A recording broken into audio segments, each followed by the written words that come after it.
ថ្នាំព្យាបាលជំងឺគ្រោះក្នុងតម្រងនោមសូមជម្រាបសួរពុកម៉ែបងប្អូនទាំងអស់គ្នាថ្ងៃនេះយើងមកដឹងពីគុណប្រយោជន៍របស់ជីថ្ពាល់ត្រីដែលអាចជួយដល់សុខភាពដូចជាទី1ជួយបង្កើតឈាមបានន័យថាឈាមយើងពេលខ្លះយើងត្រូវការបរិច្ចាគឈាមឬក៏យើងត្រូវការដួលរបួសអីអស់ឈាមអីចឹងបងប្អូន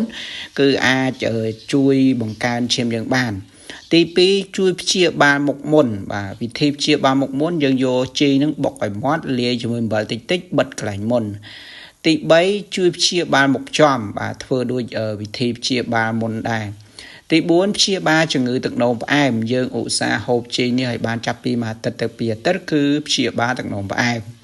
ទី5ជួយកម្ចាត់ជាតិពុលក្នុងខ្លួនបាទយើងឧស្សាហ៍ញ៉ាំជីនឹងដូចគ្នា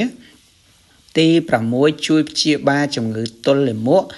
សម្រួលដល់ការបត់ជើងតូចនិងបត់ជើងធំបាទឧស្សាហ៍ហូបជីនឹងដូចគ្នាទី7សម្បូរជាតិដែកទី8ជួយព្យាបាលជំងឺទងសួតបាទហើយនឹងទី9ដែលអាចជួយព្យាបាលជំងឺគ្រោះក្នុងតម្រងនោមនោះវិធីធ្វើយើងយកជីនឹងមួយក្តាប់ដៃធំហើយនឹងស្ពីបូកូមួយចំហៀងហើយបន្ទាប់មកបងប្អូនយក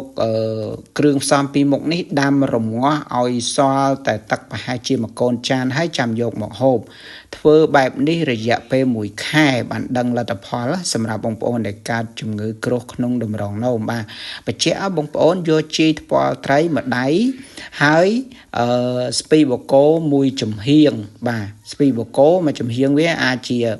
2ខាំកន្លះឬក៏3ខាំអីចឹងទៅហើយយើងដាំទឹករងាស់ឲ្យសល់ទឹកតិចបំផុតចាំយើងយកទៅហូបបាទហើយបើពុកម៉ែបងប្អូនដែលមានបញ្ហាកាពះពោះវៀនដំបៅកាពះរលាកកាពះមានជាតិអាស៊ីតក្នុងកាពះបងប្អូនអាចប្រើប្រាស់ជាមួយទឹកញធម្មជាតិដែលខ្ញុំលក់បានបាទមួយដបនេះប្រើបាន6ខែបងប្អូនវាល្អមែនតើខ្ញុំលក់ទឹកញដែលលាយទឹកឃ្មុំហើយទឹកញនេះគឺធានាគុណភាពឲ្យគឺ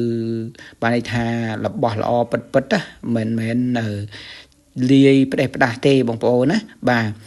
សម្រាប់ពុកម៉ែបងប្អូនដែលឧស្សាហ៍ភ្លេចភ្លាំងច្រើនសក់ក្បាលឆាប់ស្កូវអាចហូបទឹកញនេះមុនចូលគេងមួយស្លាបព្រាបាយលាយជាមួយនឹងទឹកមួយកែវបាទ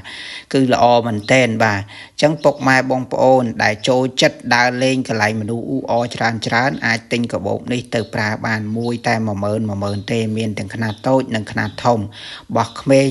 បោះមនុស្សធំកាបូបនេះយើងដាក់ទូរស័ព្ទឆ្នាំងសាក់ដាក់លុយដាក់អីបានទាំងអស់បាទឃើញថាធំមែនតែនហើយអរគុណបងប្អូនដែលតែងតែគាំទ្រវីដេអូ